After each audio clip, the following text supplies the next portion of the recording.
Sergeant Jake Marshall was betrayed, not by enemies abroad, but by his own family for refusing an inhumane order. His mother disowned him, and his brother watched in silence as the system buried him alive. But an outcast named Red had one last move, and a quiet plan to bring Jake back. Now, hear how loyalty, redemption, and brotherhood turned this story into a powerful fight for justice. When Sergeant Jake Marshall stepped off the train, he expected at least a wave, a face, a sign, anything. But the platform was still, empty, no welcome banner, no family. Just the hiss of the train fading into the cold morning wind, and a station agent too busy checking his clipboard to look him in the eye.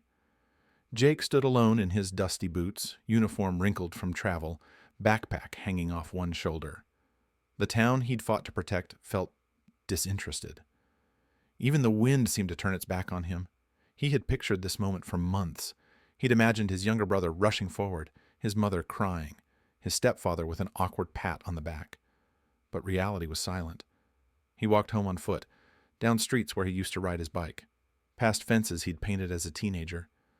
But now every porch light turned off as he passed, every curtain twitched shut. He wasn't a returning hero. He was a ghost. The house looked the same, white siding peeling at the corners, the old tire swing creaking in the breeze.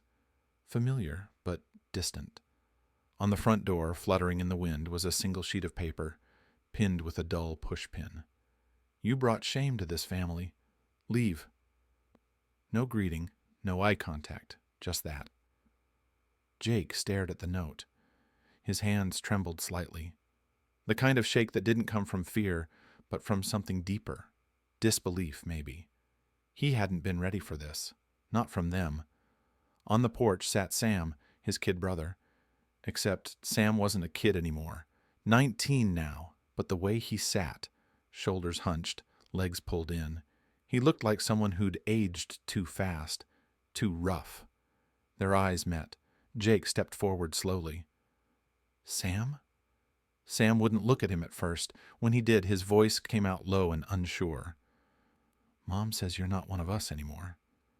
Jake blinked. His throat tightened. She said that? Sam gave a nod, awkward, hesitant. They said you refused a direct order, that you walked away. Jake's jaw clenched. He felt the fire rise again, the same one he felt the day everything went wrong overseas.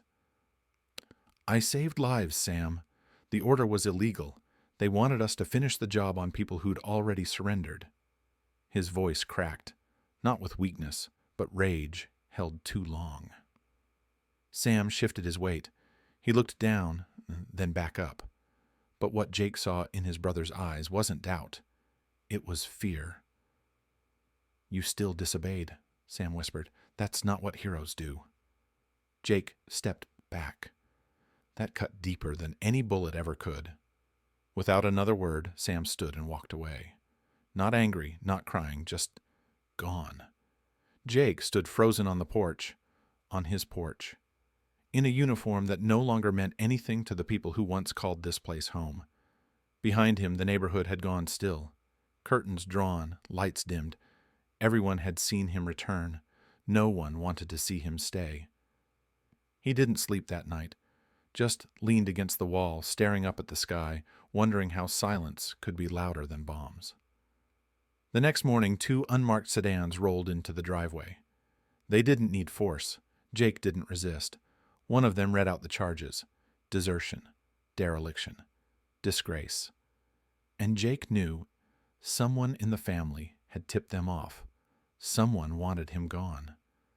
Across the hill, under the slanted morning light, a lone figure stood, old flannel shirt, beat-up jeans, arms crossed. The town called him a recluse, a madman, a nobody. But in that moment, Red, the outcast rancher, was the only man who didn't look away. He met Jake's eyes, didn't flinch, didn't judge, just stood there, watching, and he understood.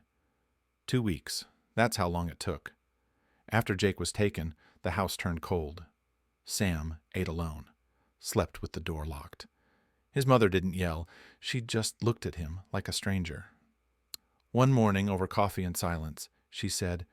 "If you believe in him so much, go live with your hero." No shouting, no second chance. Just that. Jake was gone. Buried in some federal facility. No name on the news, no rights, no visitors. And now, Sam was gone too. Cast out. He walked for hours. The only place left in his mind was the edge of the county, where Red Dawson lived. Locals called him crazy. Ex-military, off-grid, ranch full of horses, rumors, and shotguns. Jake had mentioned him once. Red didn't blink when things got real. When Sam showed up, Red just stared at him from the porch. No hello, no threat, just quiet. "Jake's brother," he said flatly. Then added, "You hungry?" That was the welcome. Red didn't ask questions, just handed Sam a shovel at 4 a.m. the next morning. From that day on, feed, scrub, fix, repeat. The work was brutal, but Sam didn't complain. He didn't want comfort. He wanted to feel something earned, but the guilt stayed. Every chore, every breath reminded him of the moment he let Jake down. It built in his chest like smoke with no fire escape. One night, it boiled over. Red found him out behind the barn, rifle in his lap, eyes hollow. Sam said nothing.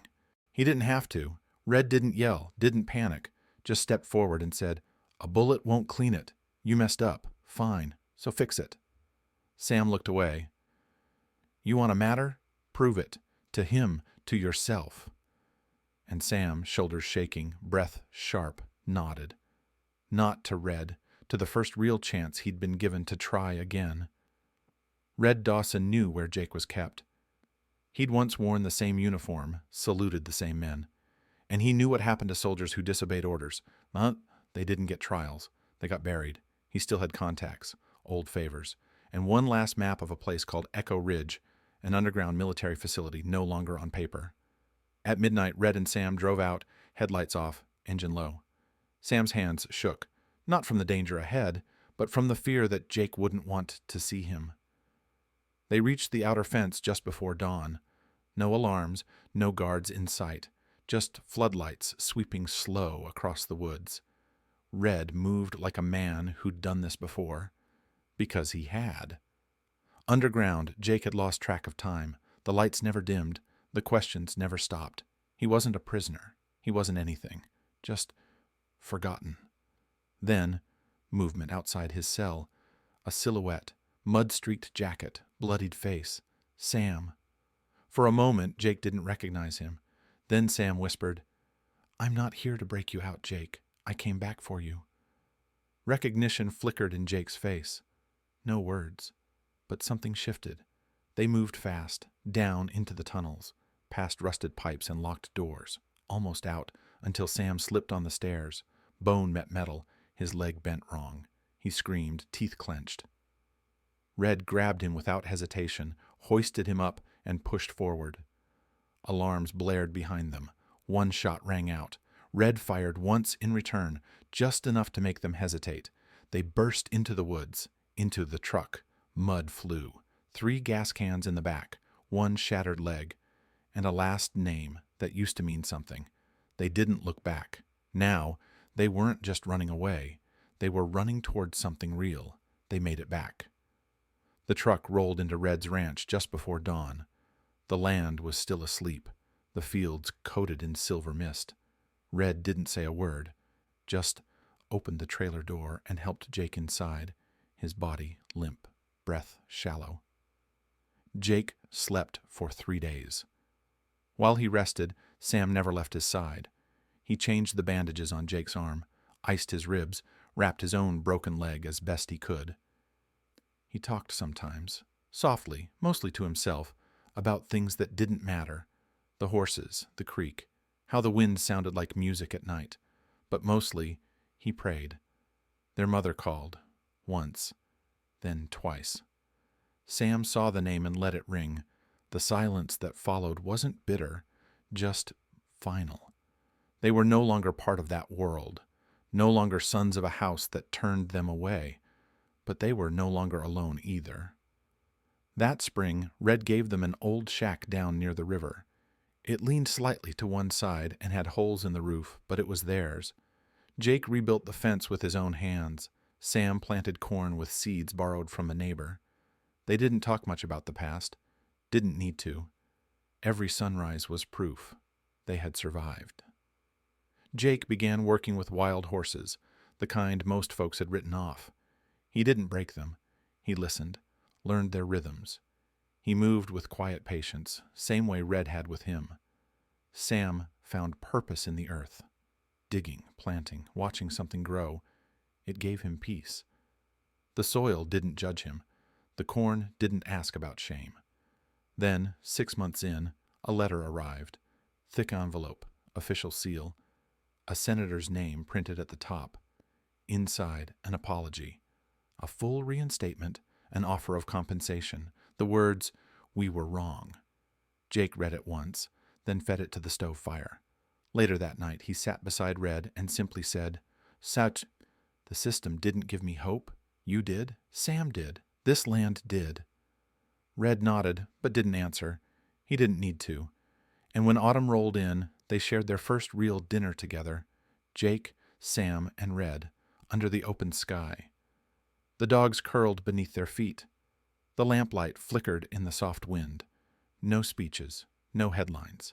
Just a wooden table, 3 plates, and silence that finally felt whole. Jake lifted his cup. To family, not the kind you're born into, the kind you earn. Red blinked hard, and for a man who hadn't cried in 20 years, the shine in his eyes said more than words ever could, because he, more than anyone, understood what that kind of family cost and how much it was worth.